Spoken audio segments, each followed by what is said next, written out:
கர்த்தருடைய பரிசுத்தமுள்ள நாமம் மகிமைப்படுவதாக. நம்முடைய ஆண்டவரும் உலக இரட்சகருமாகிய இயேசு கிறிஸ்துவினாலே நமக்கு ஜெயம் தருகிற தேவனுக்கு ஸ்தோத்திரம் உண்டாவதாக.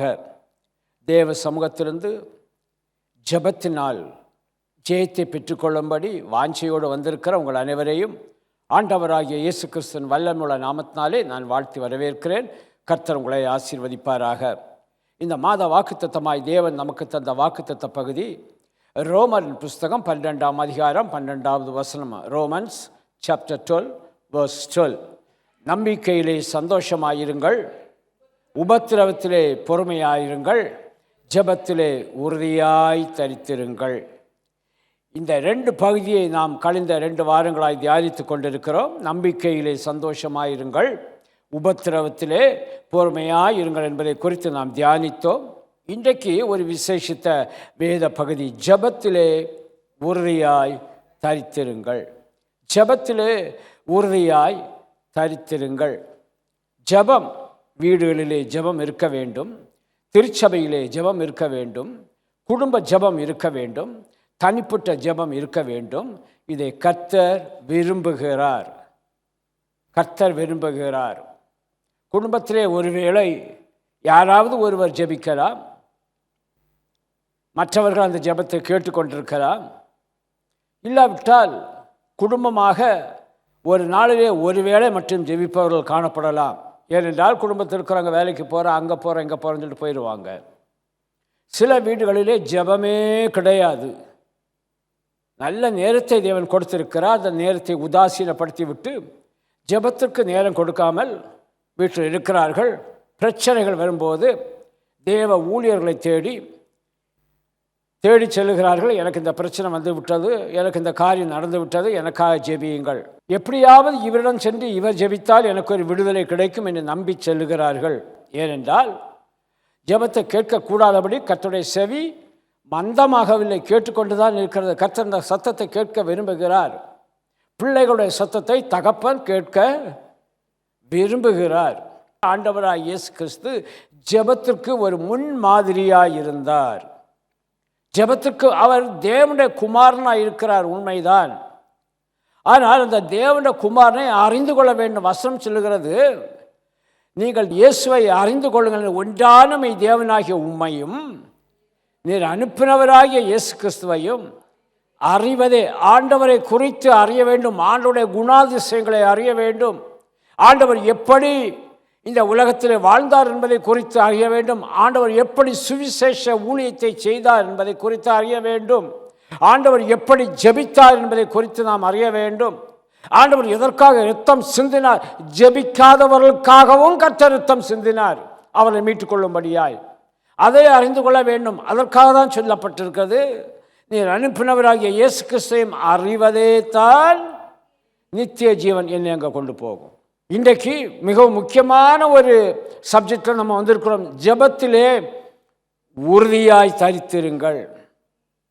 அந்த ஜெபத்திலே உறுதியாய் தரித்திருக்க நம்பிக்கையிலே சந்தோஷமாயிருங்கள், விசுவாசத்திலே சந்தோஷமாயிருங்கள். உபத்திரம் வருகிறது, பொறுமையாயிருந்து நீங்கள் ஜெபியுங்கள், கர்த்தர் உங்களுக்கு ஜெயத்தை தர அவர் வல்லவராய் இருக்கிறார். வேத வசனத்திலே ஒரு பகுதியை சொல்வதற்கு முன்பாக, ஒரு ஜெபம் என்பது தேவனோடு பேசுவது, தேவனோடு மனம் திறந்து பேசுவது. ஒரு மனிதனிடம் பேசுகிற வேளையில் சில காரியங்களை மறைத்து வைத்து விட்டு பேசலாம், ஆனால் தேவனுக்கு முன்பாக மறைக்கவே முடியாது. அவருக்கு முன்பாக எல்லாம் நிர்வாணமும் வெட்ட வெளிச்சமுமாய் இருக்கிறது. ஆக ஜெபம் என்பது தேவனோடு பேசுவது. இருதயம் உடைந்து ஆண்டவருடைய சமூகத்துக்கு முன்பாக ஜெபிக்கிற வேளையில் அந்த ஜெபத்துக்கு கர்த்தர் ஆம் என்றும் ஆமேன் என்று பதில் தந்திருக்கிறார் என்று வேதம் சொல்லுகிறது, கர்த்தருடைய வார்த்தை எழுதி தந்திருக்கிறது. ஆக நம்முடைய ஜெபத்தில் நாம் உறுதியாய் தரித்திருந்து ஆண்டவரோடு பேச வேண்டும். ஒரு மனிதனோடு ஒரு மனிதனுக்கு நட்பு வருகிறது என்றால், ஒரு ஸ்திரீ இன்னொரு ஸ்திரீயோடு நட்பு வருகிறது என்றால் அவர்கள் பேச ஆரம்பிக்கிறார்கள். திடீர்னு பார்க்குறாங்க, எங்கள் ஊர் உங்கள் ஊர் எங்கேன்னு கேட்குறாங்க. சொந்த ஊர் இந்தியாவோ இலங்கையோ சொல்கிறாங்க. அடுத்த கேட்குறாங்க, உங்கள் பேர் என்ன, நீங்கள் எங்கே இருக்கிறீங்க. இந்த பேச்சு வளர்ந்து கொண்டே வருகிறது. மறுநாளும் அவர்கள் ஒருவருக்கொருவர் சந்திக்கிறார்கள். அந்த பேச்சு வளர்ந்து கொண்டே வருகிறது. பேசி பேசி பேசி ஒரு நட்பாய் மாறிவிடுகிறார்கள். வேதமும் அதைத்தான் சொல்லுகிறது. நீ ஆண்டவரோடு பேச வேண்டும் என்று எடுத்துக்கொள்ளுங்கள். 1 கொரிந்தியரின் புஸ்தகம், 1 Corinthians chapter 1 verse 9. 1 கொரிந்தியர் 1ஆம் அதிகாரம் 9வது வசனம். தம்முடைய குமாரனும் நம்முடைய கர்த்தருமாய் இருக்கிற இயேசு கிறிஸ்துவுடனே ஐக்கியமாயிருப்பதற்கு உங்களை அழைத்த தேவன் உண்மை உள்ளவர். தம்முடைய குமாரனும் நம்முடைய கர்த்தருமாய் இருக்கிற இயேசு கிறிஸ்துவுடனே ஐக்கியமாயிருப்பதற்கு உங்களை அழைத்த தேவன் உண்மை உள்ளவர். இப்போ ஆண்டவர் வாராரு. அவரோட ஐக்கியமாக இருக்கிறதுக்கு நம்மை அவர் அழைக்கிறார். ஐக்கியமாக இருப்பதற்கு, ஒன்றாக இருப்பதற்கு. சில வேளையிலே ஆண்டவர் ஒரு தகப்பனை போல நம்மிடம் பேசுகிறார். சில வேளையில் ஒரு நண்பனை போல நம்மிடம் பேசுகிறார். ஐக்கியம் தேவை. அந்த ஐக்கியம்தான் ஜெபம். ஆமென். அந்த ஐக்கியம்தான் ஜெபம். ஐக்கியமாக இருப்பதற்கு உங்களை அழைத்த தேவன் உண்மை உள்ளவராக இருக்கிறார். அவர் விரும்புகிறார் நீ என்கிட்ட பேசணும், நீ என் பாதப்படியில் காத்திருக்கணும், நீ நன்மையான ஆசீர்வாதங்களை என் மூலமாய் பெற்றுக்கொள்ளணும். ஐக்கியமாய் இருப்பதற்கு, ஜெபத்தில் உறுதியாய் இருப்பதற்கு நம்மை அழைத்த தேவன் அவர் உண்மை உள்ளவராய் இருக்கிறார். தேவனோடு உள்ள ஐக்கியம் அடையாளம் அது ஜெபம் என்பதே. ஜெபம் என்பதே தேவனோடு, இயேசுவோடு, பரிசுத்த ஆவியோடு ஐக்கியமாய் இருக்கிறேன் என்று சொல்பவர்கள் அவரோடு ஜெபத்திலே தரித்திருப்பார்கள். மறுபடியும் சொல்லுகிறேன், தேவனோடு, இயேசுவோடு, பரிசுத்த ஆவியானவரோடு, திரியேக தேவனோடு ஐக்கியமாய் இருக்கிறவர்கள், ஐக்கியமாய் இருக்கிறேன் என்று சொல்லுகிறவர்கள் அவரோடு ஜெபத்திலே தரித்திருப்பார்கள். ஆமென். ஜெபத்தோடு தரித்திருப்பார். எப்பொழுதும் ஆண்டவர்கிட்ட பேசிட்டே இருப்பாங்க. எப்பொழுதும் ஆண்டவர்கிட்ட அவர்களுக்கு ஒரு நம்பிக்கை. ஆண்டவர் என்னோடு கூட இருக்கிறார், என் பக்கத்தில் இருக்கிறார், என்னோடு கூட வருகிறார் என்று நினைத்து அவரோடு பேசிக்கொண்டே இருப்பார்கள். அதுதான் ஜெபம். அந்த ஜெபத்திலே உறுதியாய் நீங்கள் தரித்திருங்கள். இன்னொன்று சொல்ல விரும்புகிறேன், நம்முடைய வாழ்க்கையிலே ஒரு ஜெயமுள்ள ஒரு வாழ்க்கை வாழ வேண்டும் என்றால், ஒரு சந்தோஷமான ஒரு வாழ்க்கை வாழ வேண்டும் என்றால், சமாதானமான ஒரு வாழ்க்கை வாழ வேண்டும் என்றால், நாம் ஒரு ஆசீர்வாதமான வாழ்க்கை வாழ வேண்டும் என்றால், ஜெபம் என்கிற அஸ்திபாரத்தின் தான் அந்த ஆசீர்வாதத்தையும் சமாதானம் சந்தோஷம் கொடுக்கும். ஜெபம் என்கிற அஸ்திபாரத்தின் மேல் நாம் நின்று நாம் ஜெபிக்கிற வேளையில் ஆண்டவர் நமக்கு எல்லாவற்றையும் கொடுக்க வல்லவராக இருக்கிறார். ஜெபம் என்கிற அஸ்திபாரம் ஜெயம் என்கிற ஆசீர்வாதத்தை கொடுக்கும். ஆமென். ஒரு வெற்றி உள்ள வாழ்க்கையை அது தர வல்லவதாக இருக்கிறது. அந்த அஸ்திபாரத்தின் மேல் நாம் நிற்போம் என்றால் அது நம்முடைய வாழ்க்கைக்கு ஒரு ஆசீர்வாதமாக மாறும். ஆமென். இன்றைக்கு அநேகர் ஆசீர்வதிக்கப்பட காரணம் ஜெபம் என்கிற அஸ்திபாரத்தின் மேல் அவர்கள் நிற்கிறார்கள். மண் மேட்டின் மேல் அல்ல, மணல் மேட்டின் அல்ல, உலகத்தில் அல்ல, அந்த ஜெபம் என்கிற அஸ்திபாரத்தின் மேல் நிற்கிறார்கள். தூங்கும் போதும் ஜெபம், எழுந்திருக்கும் போதும் ஜெபம், சாப்பிடும் போதும் ஜெபம், போக்கிலும் வரத்திலும் ஜெபம், எப்பொழுதுமே ஜெபித்து கொண்டிருக்கிறார்கள். தங்கள் வாழ்க்கையிலே என்றென்றைக்கும் அவர்கள் ஜெயத்தை சுதந்தரித்து கொள்வார்கள். அவர்களுக்கு முன்பாக சில ஆயுதங்கள் எழும்பத்தான் செய்யும். எழும்பினாலும் கூட அது வாய்க்காதே போகும். ஜெபத்திலே உறுதியாய் தரித்திருங்கள். முதலாவதாக நாம் ஜெபிக்கிற வேளையிலே நமக்கு ஜெயம் கிடைக்க வேண்டும் என்றால் 1 யோவான் 5ஆம் அதிகாரம் 4வது வசனத்தின் கடைசி பகுதியில் சொல்லப்பட்டிருக்கிறது. 1 ஜான் 1 யோவான் 5:4. 1 யோவான் 5:4 சொல்லப்பட்டிருக்கிறது, நம்முடைய விசுவாசமே உலகத்தை ஜெயிக்கிற ஜெயம். விசுவாசிக்கிறவன், தேவனை விசுவாசிக்கிறவன் தேவனோடு பேசுவான். அந்த விசுவாச ஜெபம் அவனுக்கு ஜெயத்தை கொடுக்கிறது. நம்முடைய விசுவாசமே உலகத்தை, விசுவாசமுள்ள ஜெபம் ஜெயத்தை கட்டளையிடும். விசுவாச ஜெபத்திற்கு அறிக்கை செய்து நாம் விசுவாசித்து ஜெபிக்க வேண்டும். சங்கீதம் 6:9 சொல்லப்பட்டிருக்கிறது. சங்கீதம் 6:9, சங்கீத புஸ்தகம் 6ஆம் அதிகாரம் 9வது வசனம். சங்கீதக்காரன் சொல்லுகிறான், விசுவாசத்தோடு சொல்லுகிறான், கர்த்தர் என் விண்ணப்பத்தை கேட்டார், கர்த்தரின் ஜெபத்தை ஏற்றுக்கொள்வார். அவன் ஜெபிக்க ஆரம்பிக்கிறான், ஆண்டவற்றை விண்ணப்பிக்க ஆரம்பிக்கிறான். ஒரு இடத்துல தனிமையாய் நின்றோ இல்லாவிட்டால் மற்றவரோடு சேர்ந்து ஜெபிக்கிறான். ஜெபிக்கிற வேளையில் அவன் சொல்லுகிறான், கர்த்தர் என் விண்ணப்பத்தை கேட்டார். அப்போ கர்த்தர் நமக்கு தூரமானவர் அல்ல, கர்த்தர் நமக்கு சமீபமாக இருக்கிறவர். அவர் என் விண்ணப்பத்தை கேட்டார், என் ஜெபத்தை ஏற்றுக்கொள்வார். எவ்வளோ ஒரு விசுவாசம் பாருங்க. ஜெபித்து முடித்த உடனே முடிக்க போகிறவங்கள இயேசுவின் நாமத்தில் பிதாவே என்று சொல்வதற்கு முன்பாக இந்த ஒரு லைனை கூட ஆட் பண்ணிடுங்களேன் உங்கள் ஜெபத்தில். இன்றைக்கு நான் ஜெபித்த என் விண்ணப்பத்தை, கர்த்தர் என் விண்ணப்பத்தை கேட்டார், கர்த்தர் என் ஜெபத்தை ஏற்றுக்கொள்வார். இயேசுவின் நாமத்தில் பிதாவே ஆமே சொல்லி முடியுங்களேன். அது ஒரு பெரிய ஒரு ஆசீர்வாதமாக இருக்கும். ஏனென்றால் தாவீது எப்போதுமே, சங்கீதக்காரன் எப்போதுமே ஆண்டவர்கிட்ட பேசிகிட்டு இருந்த ஒரு மனிதன். பேசிக்கொண்டே இருக்க, எந்த ஒரு காரியத்துக்கும் ஆண்டவர்கிட்ட தான் போவான். ஆண்டவர்கிட்ட போகாத காரியத்தில் அவன் வேதனையை அடைந்தான். ஆனால் போன எல்லா காரியத்திலும் கர்த்தர் அவனுக்கு ஜெயத்தை கட்டளையிட்டார். ஆமேன்.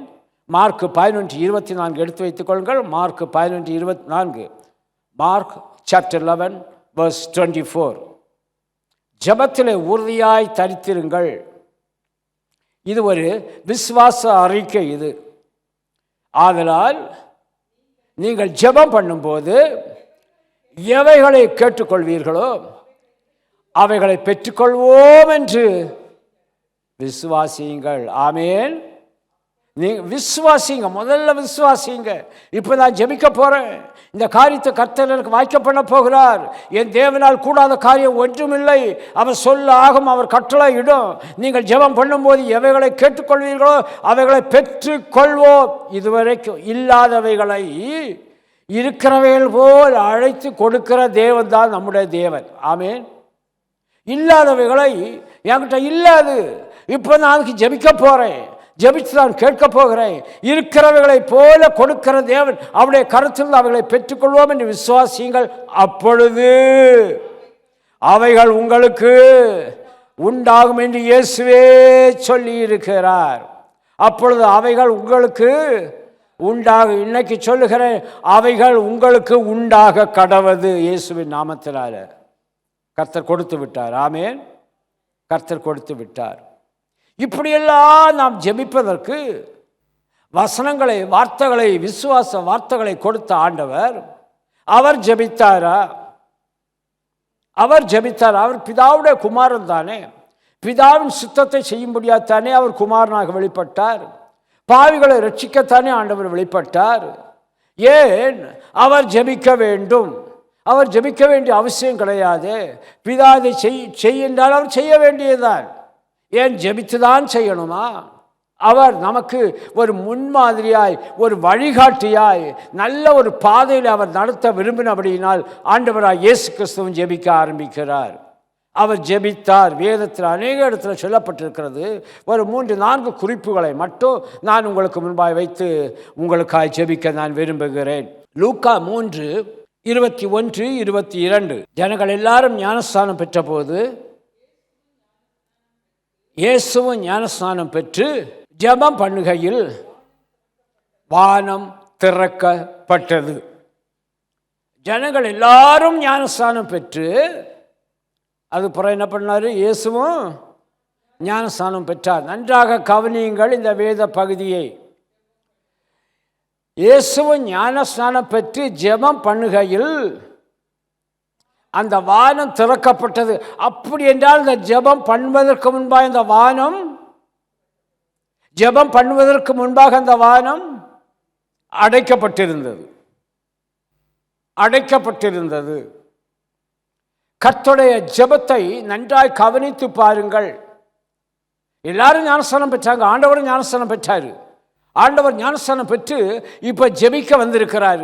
ஜெபம் பண்ணுகையில் வானம் திறக்கப்பட்டது.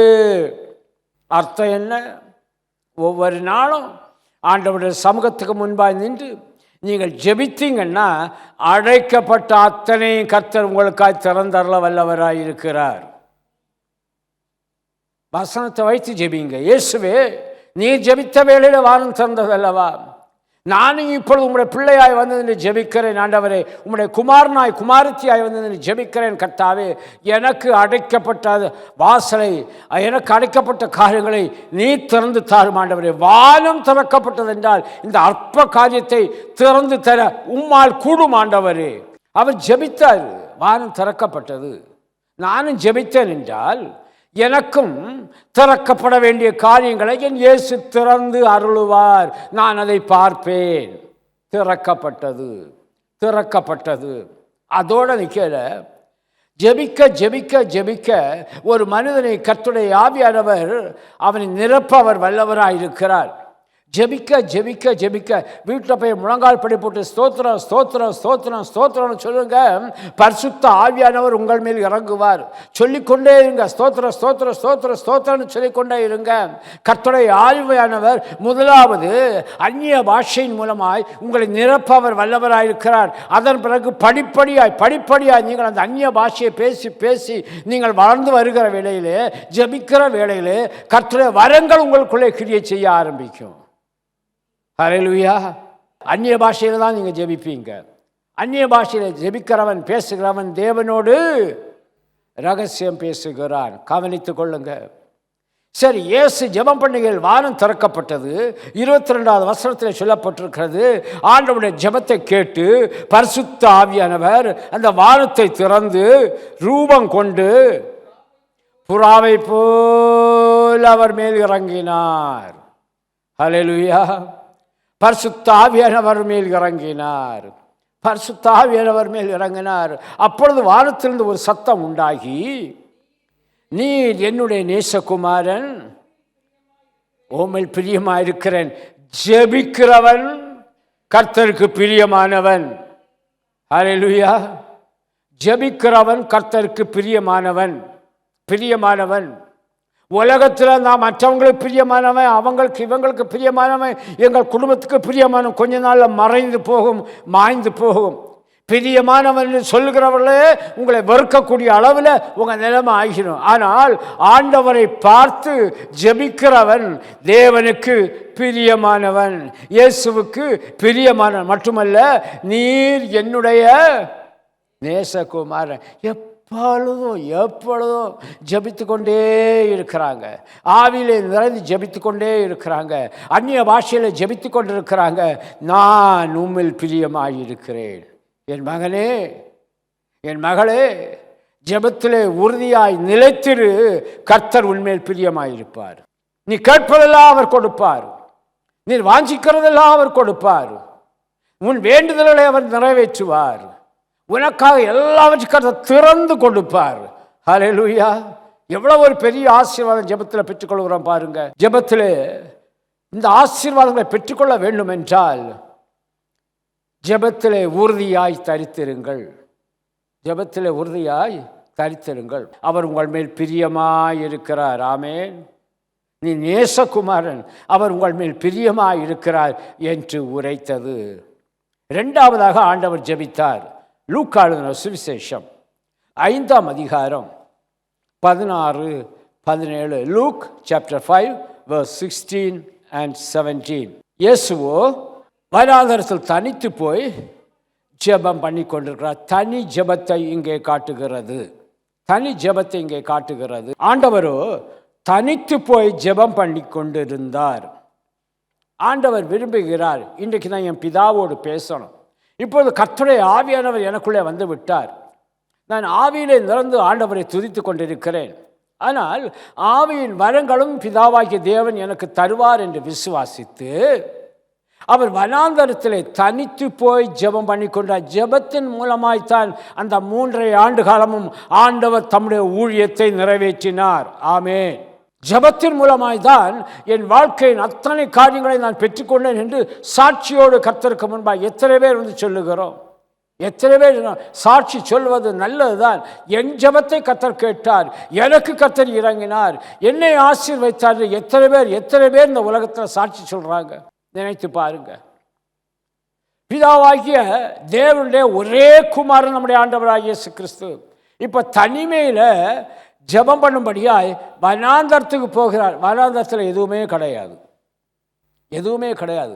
ஒரு ஆரம்ப ஜெபம் வனாந்தரத்தில் ஆரம்பித்தது என்றால் அதன் முடிவு அந்த வனாந்தரமான வாழ்க்கை செழிப்புள்ள ஒரு வாழ்க்கையாய் கர்த்தர் மாற்றுவார். ஹல்லேலூயா. எதுவுமே இல்லைங்க, எதுவுமே இல்லை. புசிப்பதற்கும் கிடையாது, குடிப்பதற்கும் கிடையாது, ஜனங்களும் கிடையாது, மரமோ மற்றபடி எதுவும் அங்கு கிடையாது.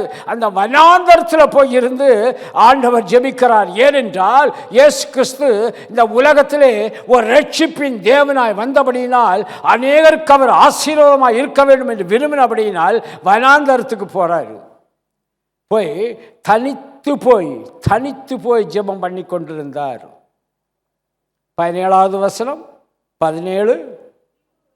பின்பு ஒரு நாள்,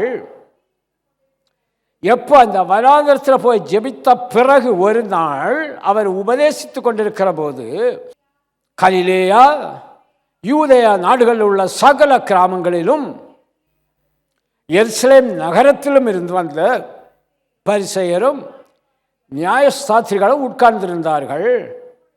அப்பொழுது பிணியாளிகளை குணமாக்கத்தக்கதாக கர்த்தருடைய வல்லமை, ஒரு அல்லேலூயா, தனித்து போய் ஜெபம் பண்ணி கொண்டிருந்தார் ஆண்டவராக இயேசு கிறிஸ்து தனித்து போய் ஜெபம் பண்ணி கொண்டிருந்தார்.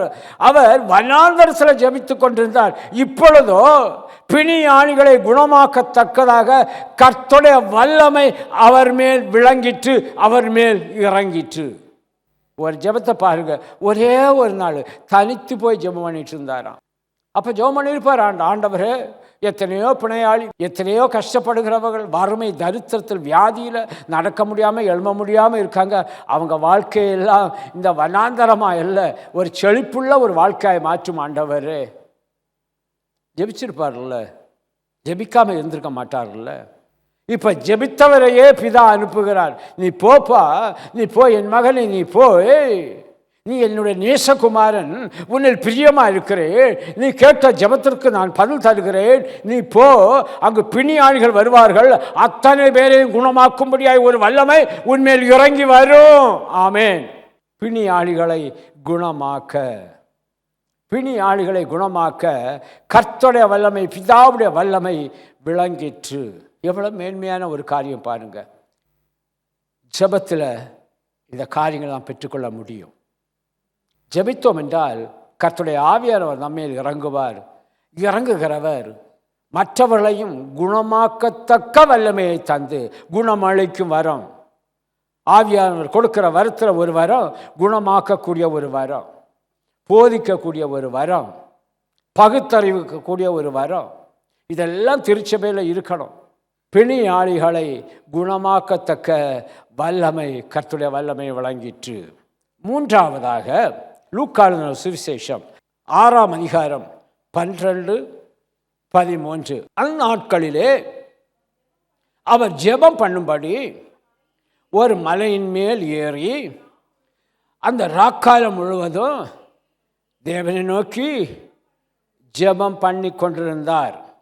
ராக்காலம் முழுவதும் அந்த இருள் சூழ்ந்த வேளையில் அந்த ராக்காலம் முழுவதும் தேவனை நோக்கி ஜெபம் பண்ணி கொண்டிருந்தார்.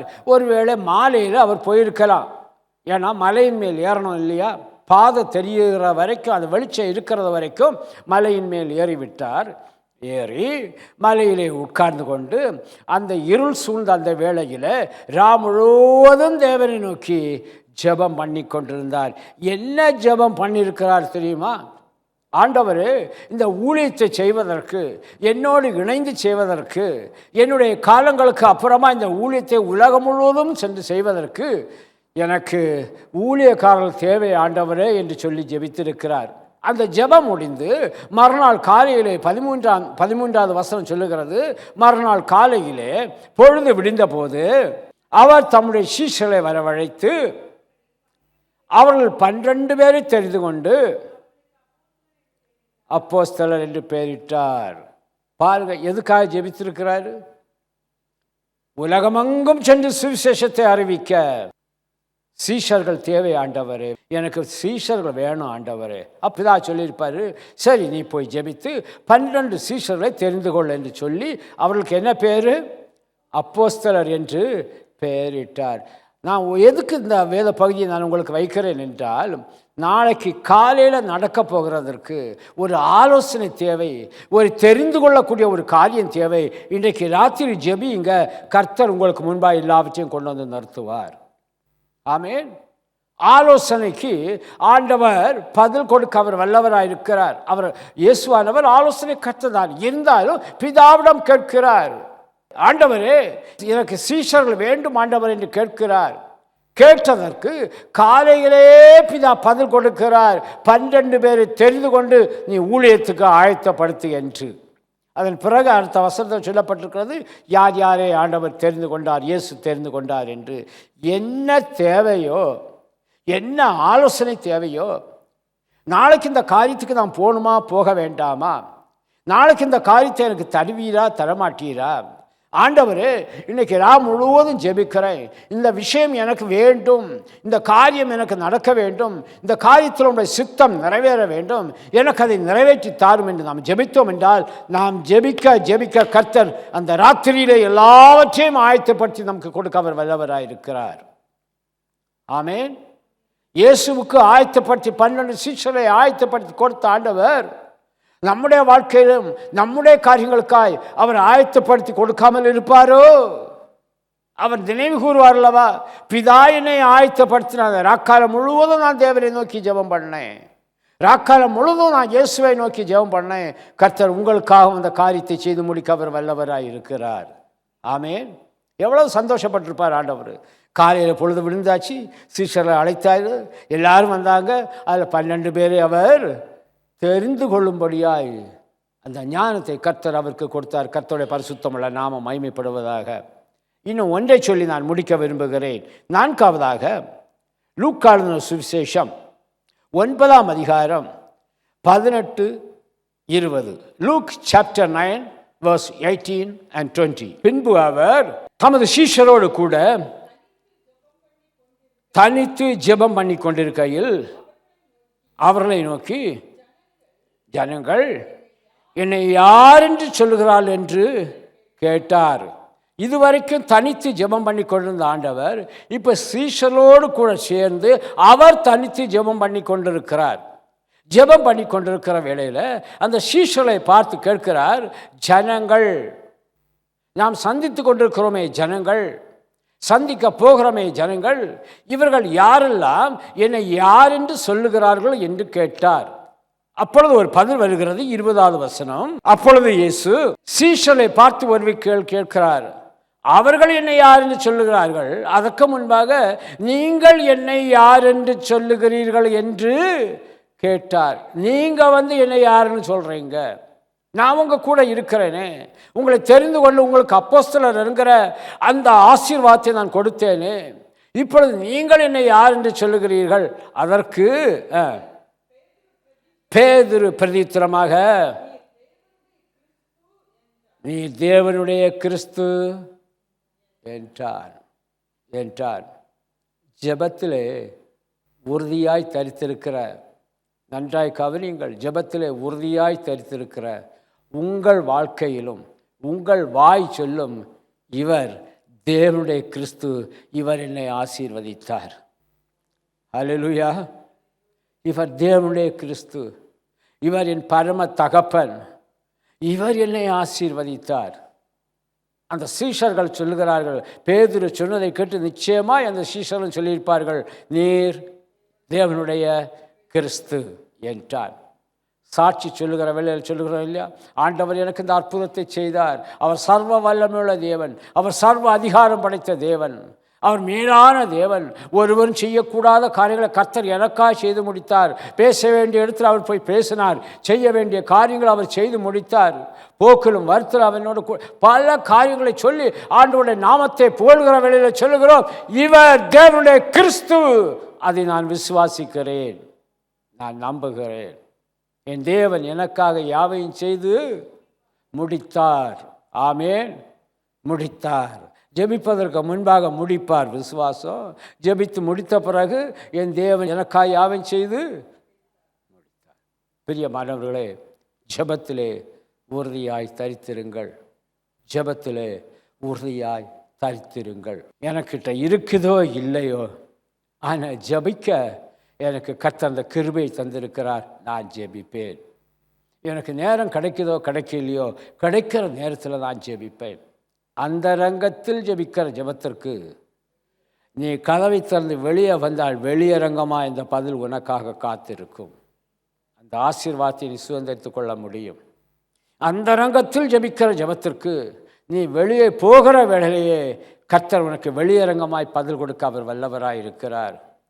இந்த உலகமே உனக்கு முடியாது என்று சொல்லலாம், நோ என்று சொல்லலாம்.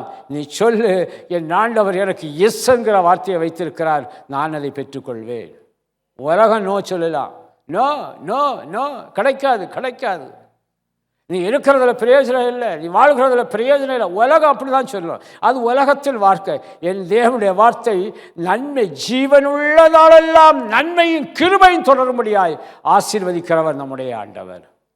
பிரியமானவர்களே, நம்பிக்கையிலே சந்தோஷமாயிருங்க, விசுவாசிங்க, விசுவாசித்து சந்தோஷமாயிருங்க. உபத்திரவமாக பொறுமையாயிருங்க, பொறுமையாயிருங்க. ஆண்டவர் பொறுமையாய்த்தான் இருந்தார்.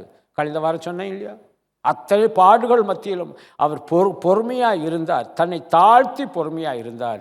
இன்றைக்கு ஜெபத்திலே உறுதியாய் தரித்திருங்கள். முன்கூட்டியே எழுதி வைத்திருக்கிறாங்க, நான் ஜெபித்தேன், என் பிள்ளையும் ஜெபிக்கும் என்கிற விசுவாசத்தோடு கர்த்தர் காத்திருக்கிறார். நீ ஜெபித்தால் மேன்மை அடைவாய், நீ ஜெபித்தால் மேன்மையான காரியங்களை பெற்றுக்கொள்வாய், நீ ஜெபித்தால் அநேக ஆசீர்வாதங்கள் உன்னை தேடி வரும். கர்த்தர் உங்களை ஆசீர்வதிப்பார். நாம் ஜெபிப்போமா? எல்லாரும் எழுந்து நின்று அந்த ஜெப ஆவியை இன்னும் மிகைப்படுத்துங்க. இன்னும் அதிகமாய் இன்னும் அதிகமாய் காத்திருந்து ஜெபிக்கிறவங்களுக்கு அது ஒரு பெரிய ஒரு ஆசீர்வாதம். கர்த்தர் உங்கள் வீட்டிலே உங்கள் வாசல்களின் தாழ்பாடுகளை பலப்படுத்தி உன்னிடத்தில் உள்ள உன் பிள்ளைகளை ஆசீர்வதிப்பார். நீ ஜெபித்தால் ஜெபிக்க ஆயத்தமாவோமா? ஜெபத்தை கேட்கும் எங்கள் தேவா, ஜெபத்தில் வாஞ்சை தந்தருளும், ஜெபத்திலே தரித்திருந்து ஜெபத்தின் மேன்மை காண செய்யும். ஒரு விசை கூட ஜெபத்தை கேட்கும் எங்கள் தேவா, ஜெபத்தின் வாஞ்சை தந்தருளும், ஜெபத்திலே தரித்திருந்து ஜெபத்தின் மேன்மை காண செய்யும்.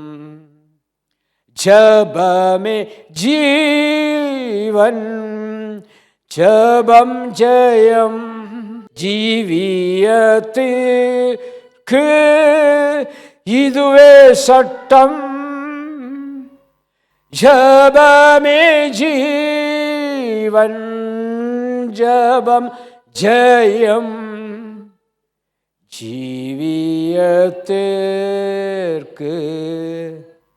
இதுவே சட்டம். தகப்பனே, ஜெபிக்க எங்களுக்கு வழிகாட்டி தந்தீர் ஆண்டவரே. அந்த ஜெபத்திலே தரித்திருந்தால் ஜெபத்தின் மேன்மையை நீ பெற்றுக்கொள்வாய் என்று கர்த்தாவே உம்முடைய ஜெபத்தின் மூலமாய் எங்களுக்கு விளங்க பண்ணினீர். அதற்காக உமக்கு ஸ்தோத்திரம். நம்பிக்கையிலே சந்தோஷமாக இருங்க, உபத்திரவத்திலே பொறுமையாக இருங்க, ஜெபத்திலே உறுதியாய் தரித்திருங்க. அப்பொழுது நீர் தேவனுடைய கிறிஸ்து என்பதை நாங்கள் உணர்ந்து கொள்வோம் ஆண்டவரே, உணர்ந்து கொள்வோம் ஆண்டவரே. இந்த நாளிலும் கூட அப்பா உம்முடைய பிள்ளைகளை உம்முடைய கருத்தில் ஒப்பு கொடுத்து நான் ஜெபிக்கிறேன். இயேசுவின் நாமத்தினால ஜெபிக்கிற ஒவ்வொரு பிள்ளைகளுடைய வனாந்தர வாழ்க்கையானது செழிப்புள்ள ஒரு வாழ்க்கையாய் மாறும்படியாய் மாற்றும்படியாய் நான் ஜெபிக்கிறேன் ஆண்டவரே. யார் யார் எங்கள் வாழ்க்கை வனாந்தரமாக இருக்கிறது, வெறுமையாக இருக்கிறது, தரித்திரத்தில் இருக்கிறோம், எந்த ஒரு ஆசீர்வாதமும் எங்கள் வீட்டில் இல்லை, வெளியே இல்லை என்று கலங்கி கொண்டிருக்க அந்த பிள்ளைகளுக்கு இயேசுவின் நாமத்தினால அவருடைய வாழ்க்கையானது செழிப்புள்ள ஒரு வாழ்க்கையாய் கர்த்தர் மாற்றி தந்து உம்முடைய நாமத்தை நீர் மகிமைப்படுத்தும்படியாய் ஜெபிக்கிறேன் அப்பா. உம்முடைய கருத்தில் ஒப்பு கொடுக்கிறேன் ஆண்டவரே. ஜெபிக்கிற ஒவ்வொருவரையும் தகப்பனே உம்முடைய ஆவியினால் நீ நிரப்புவீராக. பரிசுத்த ஆவியானவர் பலமாய் அவர்கள் மேல் இறங்கும்படியாய் ஜெபிக்கிறேன் கர்த்தாவே. நீர் அவர்கள் மேல் பிரியமாய் இருந்து ஆண்டவரே, பரிசுத்த ஆவியானவரே, நீர் அவர் மேல் இறங்கி வந்து அவளை ஒரு அக்கினியாய் மாற்றும்படியாய் ஜெபிக்கிறேன் அப்பா. அக்கினியாய் மாற்றும்படியாய் ஜெபிக்கிறேன் ஆண்டவரே. நீர் அதை செய்ய வல்லவர். அதற்காய் உமக்கு நன்றி, உமக்கு ஸ்தோத்திரம், உமக்கு ஸ்தோத்திரம் ஆண்டவரே. அந்த அபிஷேகமானது அவர்களை வல்லமை உள்ளவர்களாய், கர்த்தருடைய வல்லமை அவர்கள் மேல் இருக்கிறது என்பதை மற்றவர்கள் உணர்ந்து கொள்ளும்படியாய் நீர் ஆசீர்வதித்து நாமத்தை நீர் மகிமைப்படுத்தும்படியாய் ஜெபிக்கிறேன் அப்பா. ஜெபிக்கிற பிள்ளைகளுக்கு ஆண்டவரே தெரிந்து கொள்ளக்கூடிய ஒரு ஞானத்தை தேவன் கட்டளையிடும்படியாக ஜெபிக்கிறேன். தெரிந்து கொள்ளக்கூடிய ஒரு அறிவை கட்டளையிடும்படியாக ஜெபிக்கிறேன். மாயார் இந்த உலகத்தில், அசுத்தமான இந்த உலகத்தில் வாழ்ந்து கொண்டிருப்ப நீர் அறிவீர். உலகத்தின் அசுத்தங்கள், அறிவறுப்புகள், தாறுமாறான கிரியல் ஒன்றுமோல அணுகாதவண்ணா இயேசுவே உம்முடைய பிள்ளைகளை தெரிந்து கொண்டு தெரிந்ததை நீர் அறிந்ததை அவள் பெற்றுக்கொள்ளக்கூடியதை உம்முடைய பிள்ளைகளுக்கு நீர் கொடுக்கும்படியாய் நான் ஜெபிக்கிறேன். ஜெபிக்கிற பிள்ளைகள் இந்த வண்ணமாய் ஆசீர்வதிக்கப்படுவார்களாக. ராம் முழுவதும் நோக்கி கூப்பிடுகிற பிள்ளைகளுக்கு நீ செய்யாதிருப்பீரோ, நீ செய்து முடித்து நாமத்தை மகிமைப்படுத்தும் ஆண்டவரே. இப்படிப்பட்ட ஆசீர்வாதங்களை சுதந்திரித்து கொண்டு இவர் தேவனுடைய கிறிஸ்து என்று சொல்லும்படியாய் சாட்சியோடு அவரை விளங்க பண்ணும். இந்த அற்புதத்தை செய்தவர் தேவனுடைய கிறிஸ்து என்று சொல்லும்படியாய், இந்த அதிசயத்தை செய்தவர் தேவனுடைய கிறிஸ்து என்று சொல்லும்படியாய் ஆண்டவரே வாழ்நாள் முழுவதும் ஜீவிக்க நன்மையும் கிருபையும் செய்தவர் தேவனுடைய கிறிஸ்து என்று சொல்லும்படியாய், வியாதியிலிருந்து, பாடுகளிலிருந்து, உபத்திரவத்திலிருந்து, கஷ்டங்களிலிருந்து, அவருடைய அழுகையிலிருந்து எங்களை காத்தவர் தேவனுடைய கிறிஸ்து என்று சொல்லும்படியாய் ஒவ்வொருவரையும் கர்த்தர் ஆசீர்வதிப்பீராக. தங்கள் வாழ்க்கையிலே இத்தனை ஆண்டு காலமும் நிறைவேறாத காரியங்களுக்கு ஆண்டவரே உம்முடைய சமூகத்துக்கும் உம்முடைய பாதப்படையிலே காத்திருந்து ஜெபிக்கிற அத்தனை பேருக்கும் அவைகளை ஆமென்றும் ஆமென் என்று கர்த்தர் நிறைவேற்றி கொடுக்கும்படியாய் ஜெபிக்கிறேன் ஆண்டவரே. தடைகளை உடைப்பீராக, தடைகளை உடைப்பீராக, திறக்க வேண்டியவர்களை திறந்து கொடுப்பீராக ஆண்டவரே. வானத்தின் பலகணிகளை திறந்து ஆசீர்வதிக்கிற தேவன் ஆண்டவரே, உடைய பிள்ளைகளை நீர் ஆசீர்வதிக்கும்படியாக ஜெபிக்கிறேன். செல்வ செழிப்போடு அநேகருக்கும் அநேகத்துக்கும் ஆசீர்வாதம் அவளை நீர் மாற்றும்படியாக ஜெபிக்கிறேன் ஆண்டவரே. அவர்கள் ஜீவனுள்ள நாளெல்லாம் ஆண்டவரே ஆசீர்வாதமும் சமாதானமும் சந்தோஷமும் மகிழ்ச்சியும் ஜெபத்தின் மூலமாய் பெற்றுக்கொள்ள தேவனுடைய கிறிஸ்து அவளை ஆசீர்வதித்து வழிநடத்தும்படியாக ஜெபிக்கிறேன் ஆண்டவரே. அதே பிறந்த சபை ஆசீர்வதிக்கப்படட்டும் கர்த்தாவே. சபையின் ஊழியங்கள் ஆசீர்வதிக்கப்படட்டும் கர்த்தாவே. ஆண்டவரே காத்திருந்து ஜெபித்தபடினால அந்த மேன்மையை நாங்கள் பெற்றுக்கொள்ள முடியாது, தேவனங்களை தகுதிப்படுத்தும்படியாக ஜெபிக்கிறேன். உம்முடைய கருத்தில் ஒப்பு கொடுக்கிறேன். ஆசீர்வதியும். ஜெபத்தின் வல்லமையை ஒவ்வொருவரும் உணர்ந்து கொள்ள தேவன் கிருபை செய்யும்படியாய், கிரியை செய்யும்படியாய் ஜெபிக்கிறேன்.